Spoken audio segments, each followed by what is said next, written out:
Bonjour les artistes et bienvenue pour ce cours à distance.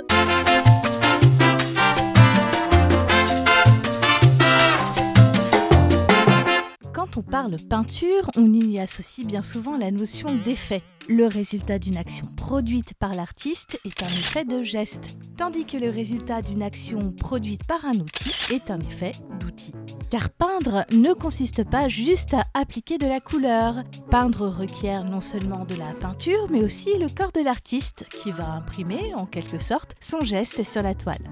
Et l'outil qu'il aura choisi d'utiliser va également imprimer sa marque.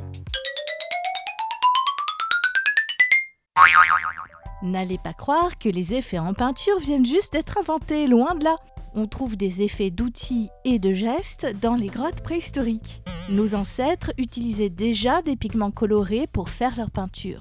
Les pigments sont de la poudre qui permet de teinter une surface.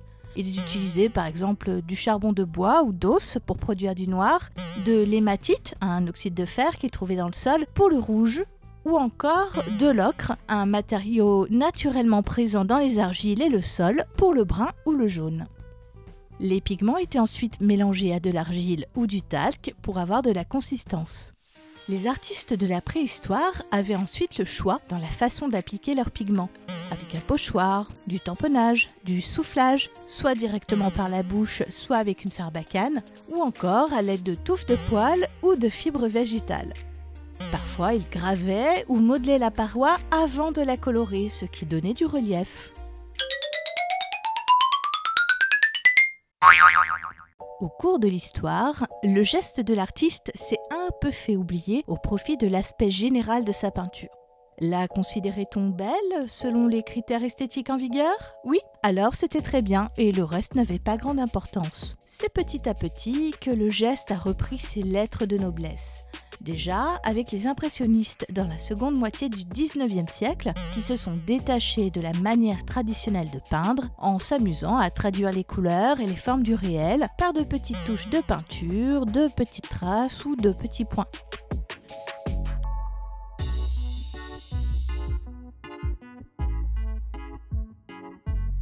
Puis l'art abstrait est venu rendre cela encore plus palpable avec le peintre Vassili Kandinsky qui publie un petit livre sur la façon de peindre. Dans Points et lignes sur plan, il explique entre autres que les gestes ont un impact sur le rendu. Ils participent fortement à l'acte de peindre.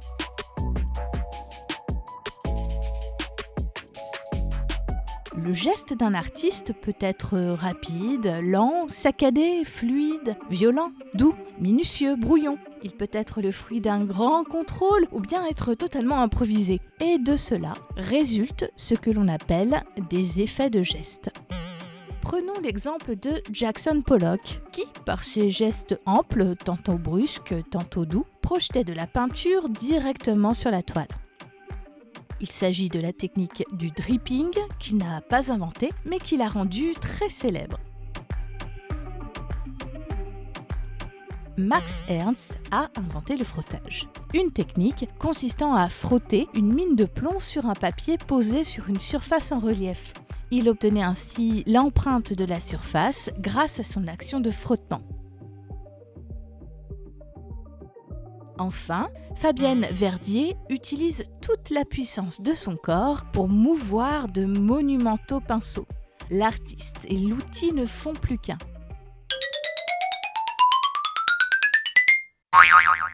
Les outils ont eux aussi leur importance dans l'acte créateur. On l'oublie souvent, mais ils ont un impact sur la façon dont la peinture va se déposer sur la toile. D'ailleurs, les artistes modernes et contemporains se sont empressés d'en tester certains, pour le moins surprenants.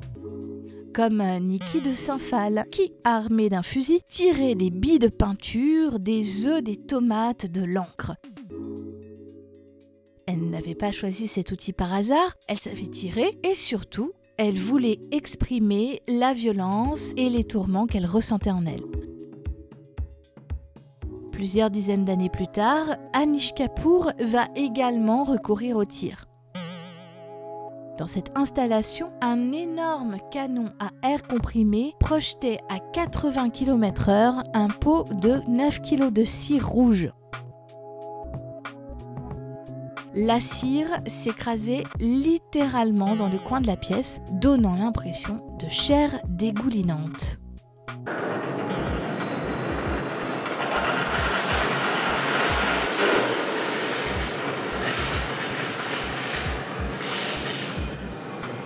Xia Guoqiang est un artiste chinois qui crée de phénoménales œuvres abstraites en feu d'artifice. Que ce soit dans le ciel ou même sur une toile, il puise littéralement dans l'art ancestral chinois du feu d'artifice en embrasant la poudre.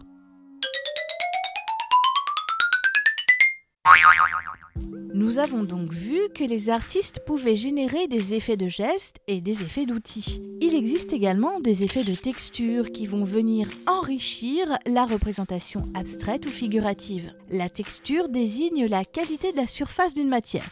Une texture lisse, une texture rugueuse, une texture granuleuse, etc.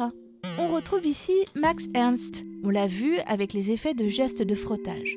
Et il obtient par ce procédé des effets de texture. Regardez cette œuvre. On voit bien les frottages et leurs effets de texture. Notamment dans l'œil, on devine les nervures d'une feuille d'arbre. Jean Dubuffet intègre de la cendre, de la terre et d'autres matériaux à la peinture.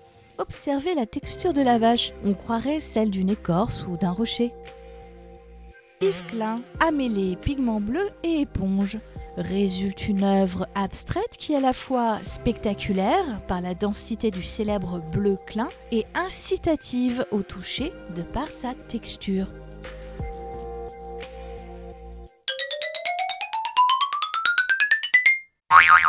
À présent, faites chauffer vos méninges. Vous allez faire un exercice qui va vous préparer au travail évalué de création. Je vous demande de réunir sur une ou plusieurs feuilles des échantillons d'effets. Trouvez 5 effets de gestes, 5 effets d'outils et 5 effets de texture.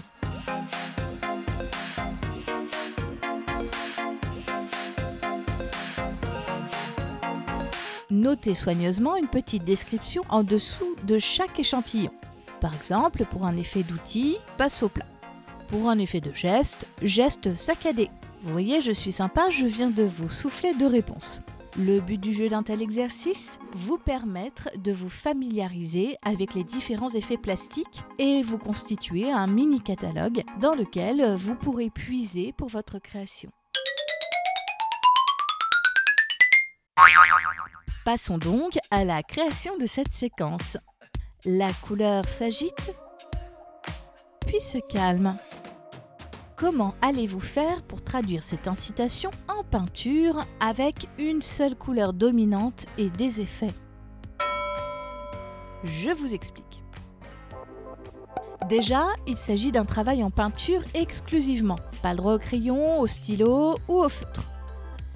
Sur le support de votre choix, feuille, carton, toile, autre, vous allez devoir représenter non pas quelque chose de concret qui existe dans le réel, mais un état d'esprit, une idée, celle d'un passage de l'agitation vers le calme.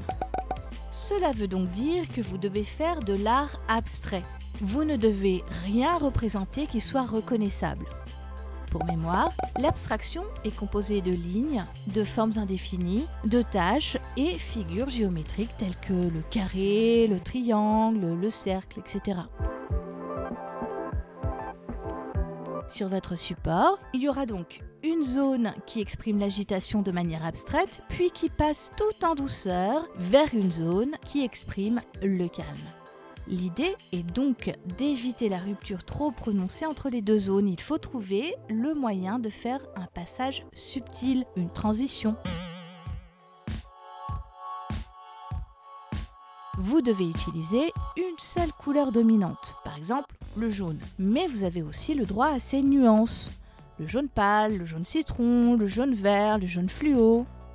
Vous devez rendre votre réalisation la plus expressive possible en ayant recours aux effets de gestes, d'outils et de textures. Demandez-vous comment exprimer l'agitation avec un geste et avec une texture. pareil pour la zone calme.